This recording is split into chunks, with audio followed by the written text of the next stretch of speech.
Hey, welcome back to the channel. I appreciate you coming back to check it out. This is a little bit of a late to the table kind of unboxing, but better late than never. I actually got this a few months ago, but was tied up with the holidays and didn't get a chance to do the video. Time got away from me, so better late than never. One of the big, huge hit games of the last year or so has been Thunder Road Vendetta by Restoration Games. People have gone crazy for it. I think it's fantastic. It really scratches that, Mad Max, Road Warrior, Fury Road kind of itch. But it's accessible. It's a really accessible game for pretty much anybody. It's a good intro game for people that are kind of getting past Catan or Ticket to Ride, but they're not really into the hardcore games yet. This is that kind of nice balance on that one. So they came out with a new expansion with Kickstarter. Re-released the Maximum Chrome Edition if you want to pay for that, because that's been huge numbers on eBay, people paying for that one. But anyway, so they came out with Carnival of Chaos. This is a new expansion that includes an arena now rather than an endless road. There's an arena in the center of the board.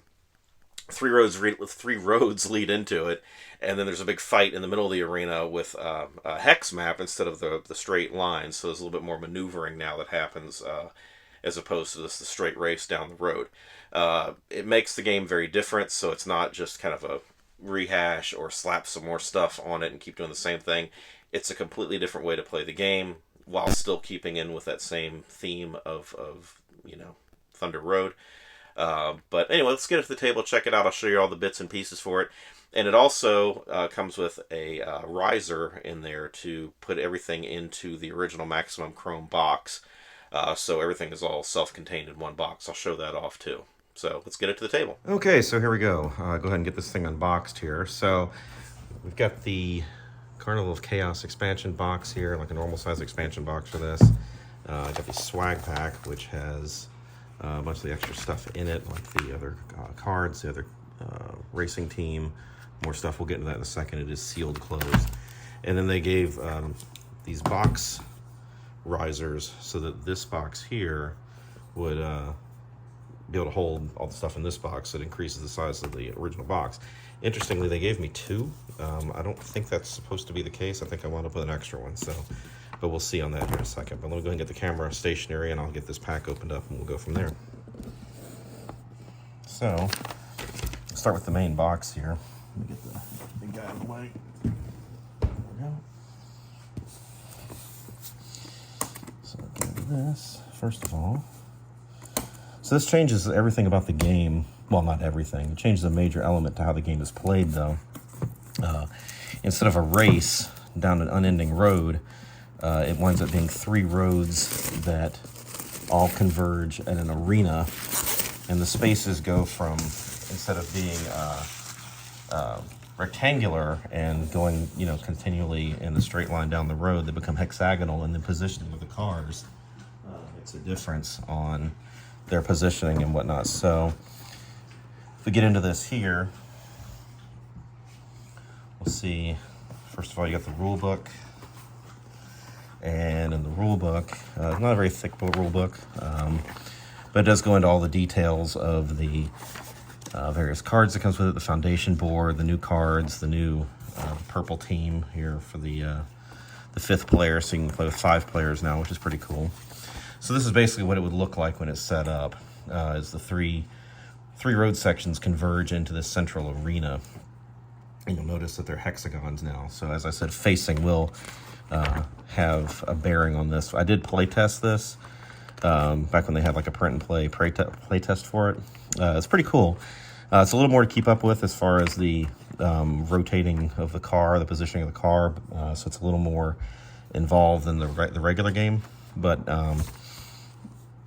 it's still enough of the old version of the game that it's not, excuse me, not a whole different experience completely.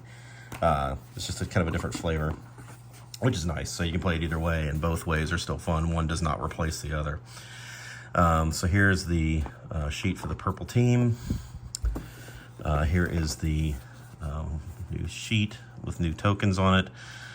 Various upgrades and stuff you can get for your car. You can pause these if you need to.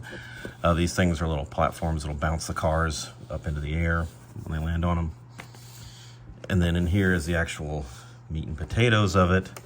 I'll take this whole thing out for now, because it's probably just going to wind up in the big box anyway. I'll show how that box is up here in a minute.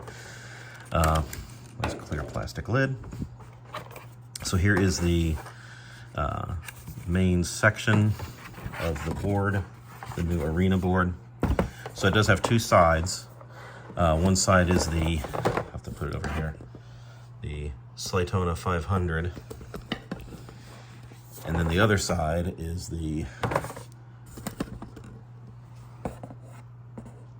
Coliseum. So obviously the boards are a little different with the pieces on them, and that, or the spaces on them, what they do. I don't know what the final rules changes are on this, but generally you'll drive over power-ups and power up your car, kind of like you're playing Twisted Metal or something on PlayStation. Or you'll get bonuses if there's like a spotlight that shines on you. It's like a randomly generated thing. So that's that. This is the underside. Now I'm not super familiar with this. I'm not sure why there's a second area underneath it. That's kind of cool. I don't know if that's to make room for the... That's interesting. So let me see what the rulebook says about that, because I don't know what the secondary section is, the foundation board. So, place the arena on top of the foundation. It overlaps part of the road tiles. And then, interesting. So, I wonder why they have that on there. So, I mean, that obviously lets the road pieces fit in better, and then I guess the main section sits on top of it. So, in this particular case, this is the Slaytona side, so I would assume that would just line up like this. So, I guess the previous road sections line up in here like this, and then the new ones sit like this, so it kind of fits over them as they come in. Now, I thought there was something about it being magnetic or something. I guess maybe I read that wrong. I thought that was some kind of change they were making with a Kickstarter, where it was going to be slightly magnetic. Maybe I misread that, or maybe that was a last-minute change. I don't know. Anyway, so there's the underside board. I guess you could play on these too if you wanted to. Then we got new dice for the purple team. Yeah, everything else in here is for the purple team. So you've got the oh, nice, the Witness Me cards. Totally not sure where they're getting their inspiration from, right? And then the purple team cars. These look just the same as the other cars, just obviously purple. So it looks like they still have a bit of the wash on them. I don't know if they have as much as the wash on them as the originals did. Maybe they do. It's hard to tell with it being purple, but it looks like they have the wash on them still.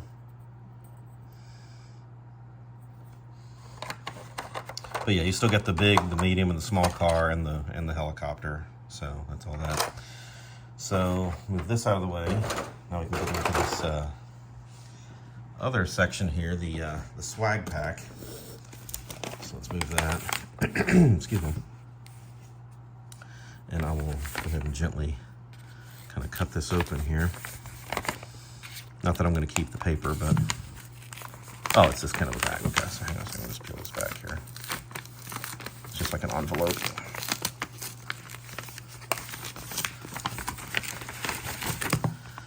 So this is all the stuff that was included with the Kickstarter backer on it.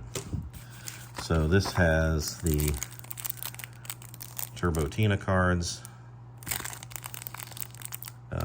And you collect scrap. That was the other thing. It says, play scrap, or you collect scrap in this one.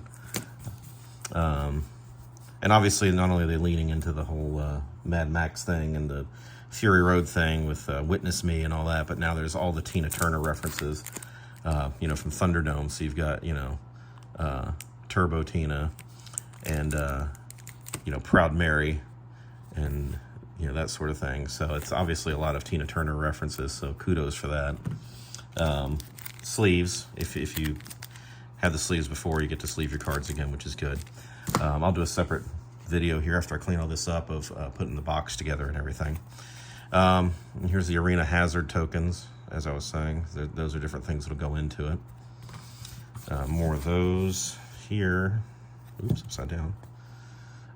Looks like 2 sheets of the same. And here's the instructions for the swag pack. So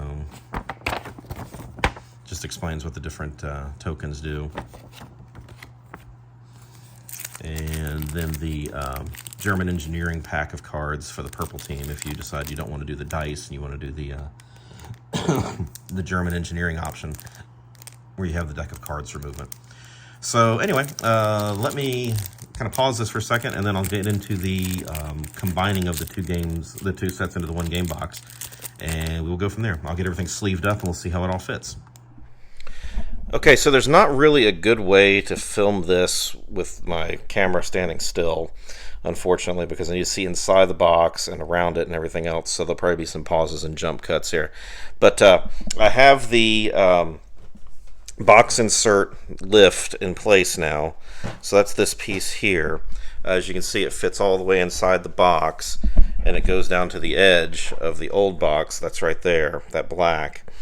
So inside the box currently is the road sections and everything except the top part, which was the cars and the little cards and stuff like that, which I'll show in there in a second. But the next section that goes in would be the section from Carnival of Chaos. So that section will go in next. I'll show that, and then I'll show the other section on top of it, and I'll show how the whole thing closes up.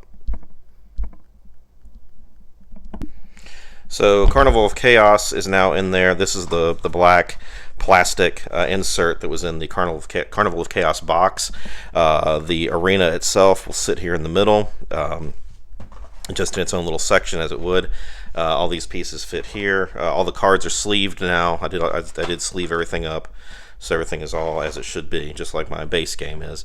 All the pieces are in here as they should be. The scrap coins are here. Still plastic, plastic bag for that. So everything fits nicely in here. They all have their own little places they sit. Proud Mary could probably sit in with the other characters, but I wanted her to stay in here for now, just so you can see how it all fits in here from the expansion being added into the base game box. So then, as I said, you just put, there's little notches here for everything, as you can see. There's a little notch here for the bottom of this. So this just sits in here perfectly, and it doesn't slide around or anything, because it's got this notch down here, and these notches up here that hold it in place.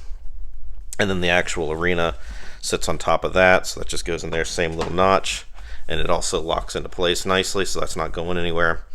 And then the last part will sit on top of that, stand by. So the last section is in place now. This was, as I said, the insert with the plastic cover, the clear plastic cover that was in the base game. It holds all the cards that were already there, all the dice, all the German engineering cards, all that, and everything is in here already as it was before. And then the rules can sit on top of it. So you've got, a place for the original rule book here on top, and then the Carnival of Chaos rule book will also sit on top. And then the actual box cover can just get right on there, and it sits right down onto it. Fits perfectly on there. There is a lift because of the insert in there, which is kind of hard for me to do one-handed. So let me get my hand up under it. Hang on a second. So this is the lift as much as it shows of the inner box with the lower box with the upper box sitting on it. So there is, as I said, a bit of a lift, a couple of inches here, but it sits snug and it holds everything in place. So it's all one big box now. Everything is stored. You don't need the Carnival of Chaos box anymore. That can just go in your storage area or whatever. Interestingly, as I mentioned before, for some reason I have an extra lift here, so I'm not sure what that's all about. I guess I'll hang on to it for now just in case something happens to my other one, or if I need to lift another box that's the exact same size as this. But anyway, back with my final thoughts, and we'll see you in a second. So, that's it in a nutshell. That is Maximum Chrome, well, not Maximum Chrome, this is Carnival of Chaos for Thunder Road Vendetta. I have the Maximum Chrome set. But anyway, I'm looking forward to getting it played. I played with it a little bit. I actually did some play testing of it before it came out. I was one of the play testers on it, so I had kind of an early start idea of what it was going to be. It looks to be a lot of fun. It looks to be different. If you're, kind of tired of just doing the race down the road, you want to do a little bit more stuff, kind of almost more of a Car Wars kind of feel to it, rather than just like a death race.